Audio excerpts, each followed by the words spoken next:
Hey everyone, welcome back to Smilebaz, where we bring real dental cases to life and make complex problems simple.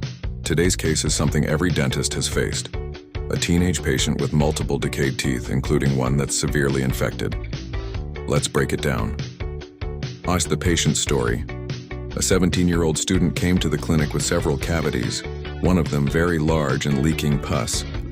He looked healthy, had no swollen lymph nodes, and his gums were okay except for some mild bleeding. So why was his mouth in such bad shape? Turns out a year ago he had a filling done on a lower back tooth after feeling pain from hot and cold foods.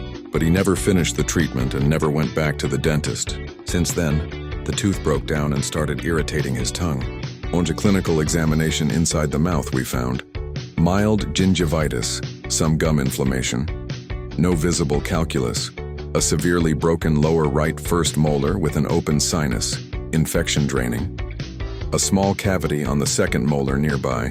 Vitality tests showed that all teeth were healthy, except the badly broken molar, which had no response. What x-rays did we take, and why?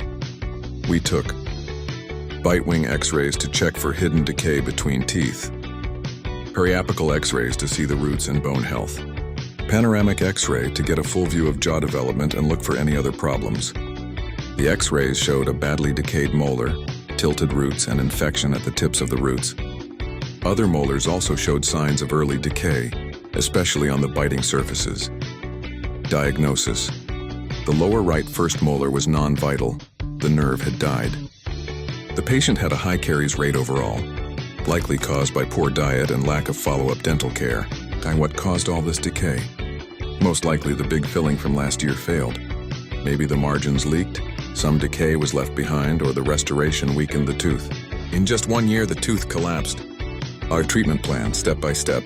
1. First step, clean out the infected molar, access for root canal, drain the pus, and place a temporary filling. 2. Next, remove decay and place temporary fillings in all other affected teeth to stabilize things. 3. Then, begin prevention, sugar control, fluoride use, and proper brushing. 4. Finally, do permanent restorations once everything is under control. What temporary materials can we use? Zinc oxide eugenol, easy and cheap, but weak. Cavit, great for root canal access. Poly-F, stronger, sticks to tooth, good when retention is poor. Glass ionomer, releases fluoride, works well under composites. What's causing so many cavities? The problem is his diet. We checked his 4-day food diary and saw lots of sugary drinks and snacks, frequent sugar intake throughout the day, sticky foods that take longer to clean off, even hidden sugars, like those in breakfast cereal and biscuits, were contributing. What advice should we give? Cut down on sugar and snacks. Avoid sugary drinks between meals. Use fluoride toothpaste and possibly a weekly rinse. Never end a meal with something sweet. Keep a proper food diary to build awareness and honesty. What about oral hygiene? His brushing is okay, but that won't save him from decay if he keeps feeding the bacteria with sugar. Oral hygiene instruction is important, but stopping the sugar is key. What's the plan for the broken tooth? Do a root canal treatment. Restore it with a strong core. Possibly crown the tooth later to prevent it from breaking again. If the tooth stays tilted, orthodontic help might be needed for proper alignment. Why not just remove the tooth? Good question. Extraction might seem easier, but the patient is young. Losing a key molar now could cause bigger issues. If the other molars are savable, it's worth keeping this one too.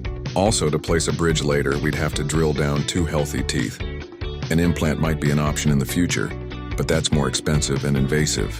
After 2 months, the tooth healed well and the infection cleared up. A good core was placed, but because the enamel is weak, a crown might still be needed. The final thoughts. This case isn't just about fillings, and it's about lifestyle. A poor diet, lack of follow-up, and low awareness led to a serious problem.